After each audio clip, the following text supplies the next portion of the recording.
اس نے پورا سٹانس لیا ہوا ہے. اس لیے تو المصنف ابن ابی شیبہ میں موجود ہے نا کہ مولا علی کہتے ہیں جب ان سے اہل صفین کے بارے میں پوچھا گیا، میں نے اس پمفلٹ میں بھی ڈالا ہے، انہوں نے کہا میں امید کرتا ہوں کہ میرے ساتھی تو ہے ہی جنتی کیونکہ انہوں نے خلیفہ راشد کی طرف سے قتال کیا اور شہید ہوئے، میں امید کرتا ہوں میرے مخالفین بھی جو ہے وہ اللہ تعالیٰ ان کو معاف کر دے گا جن کو ان کے سرغنہ نے ورگلایا. پھر قیامت والے دن معاملہ اللہ کی بارگاہ میں میرے اور معاویہ کے درمیان طے پائے گا. ٹھیک ہے نا جی. یہ حصہ چھپا دیتے ہیں. یہاں پہ کچھ اہل حدیثوں نے نا یعنی حضرت علی کے مخالفین کے دفاع کے لیے کتابیں لکھی ہیں نا، تو وہ اتنا ہی لکھتے ہیں کہ دیکھیں حضرت علی تو خود کہہ رہے ہیں کہ میرے بھی جنتی ہیں، مخالفین بھی جنتی ہیں. آخری الفاظ نہیں نکالتے کہ پھر معاملہ میرا اور معاویہ کے درمیان طے پائے گا. ٹھیک ہے نا. یہ بھی حضرت علی کی اسیسمنٹ ہے. ہو سکتا ہے کہ صرف حضرت معاویہ والا معاملہ نہ ہو، باقیوں کا بھی ہو. یہ ان کی ایک امید ہے. انہوں نے کہا مجھے امید ہے. وہ تو اللہ نے فیصلہ کرنا نا. آخرت کا فیصلہ تو ہم یہاں بیٹھ کے نہیں دنیا میں کرتے. دوسری طرف المصنف ابن ابی شیبہ میں مولا علی نے قنوت نازلہ بھی پڑھی ہے، اللہم علیک بمعاویہ و شیعہ، اے اللہ معاویہ اس کے شیعہ کو برباد کر، عمر ابن عاص اور اس کے شیعہ کو برباد کر، جو ہے ابا سلمی اور اس کے شیعہ کو برباد کر. ان کو تو انہوں نے معاف نہیں کیا. اہل جمل کے بارے میں تو آپ نے مطلب نرم رویہ رکھا ہے. کیونکہ دوسری طرف المصنف ابن ابی شیبہ میں مولا علی نے قنوت نازلہ بھی پڑھی ہے، اللہم علیک بمعاویہ و شیعہ، اے اللہ معاویہ اس کے شیعہ کو برباد کر، عمر ابن عاص اور اس کے شیعہ کو برباد کر، جو ہے ابا سلمی اور اس کے شیعہ کو برباد کر.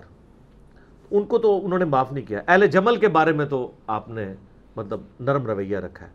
کیونکہ ظاہر ہے وہ حضرت طلحہ بھی چھوڑ گیا، المصلی الحاکم میں آتا ہے تو مروان نے خود ہی ان کے گھٹنے میں تیر مار دیا کہ اس کی وجہ سے جنگ ہم ہار گئے. تو اہل جمل کو بھی معاف کر دیا. اور آپ اہل نہروان والوں کے بارے میں آ جائیں تو بخاری مسلم میں حدیثیں ہیں کہ نبی علیہ السلام نے فرمایا تھا کہ اس طرح کی ایک قوم نکلے گی اور جب میرے یعنی اس ماننے والوں میں مسلمانوں میں دو گروہ بن جائیں گے تو ان میں سے جو گروہ اقرب الی الحق ہوگا وہ قتال کرے گا اس خوارج کی جماعت کے ساتھ.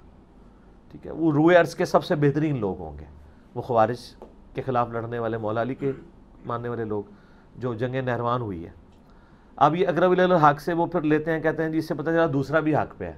نہ دوسرا حق پہ ہو تو بخاری کی وہ حدیث کہاں جائے گی کہ دوزخ کی طرف بلانے والی جماعت، باغی جماعت. اقرب الی الحق جو ہے یہ عربی کا سٹائل ہے. پھر میں نے اس پمفلٹ پہ باقاعدہ اس کا جواب دیا ہے کہ اس سٹائل کی یہ تو آیت ہے نا، سورہ آل عمران کی آیت نمبر 167 ہے. غزوہ احد کے موقع پر اللہ تعالیٰ نے منافقین کے لیے کہا کہ وہ اس وقت کفر کے زیادہ اقرب تھے ایمان کی نسبت. تو اس کا مطلب منافقین میں ایمان بھی تھا؟ نہیں، منافق تو ہوتا ہی کافر ہے. تو کہا اقرب، یہ اقرب کا مطلب حق والا اس کے تحت. اور سنن کبری البیہقی میں عمار بن یاسر نے فرمایا کہ اہل شام کو یہ نہ کہو کہ وہ کافر ہیں، بلکہ کہو کہ وہ فاسق ہے اور ظالم ہے. کافر ان کو نہ کہو. تو جنگ نہروان کے بارے میں بخاری مسلم میں تو بہت زیادہ حدیثیں ہیں کہ نبی علیہ السلام فرمایا میری امت کے بہترین لوگ ہوں گے جو خوارج کے خلاف قتال کریں گے. تو جمل، صفین، نہروان، یہ سب کی سب جنگیں جو ہے نا وہ ان پہ مولا علی کو حق پہ مانا جاتا ہے. باقی بخاری مسلم سے فیصلہ کرتے ہیں. نبی علیہ السلام جو فرما رہے ہیں مار کو باغی جماعت دوزخ کی طرف بلانے والی قتل کرے گی، اس سے جو رزلٹ نکلتا ہے وہ آپ نکال لیں.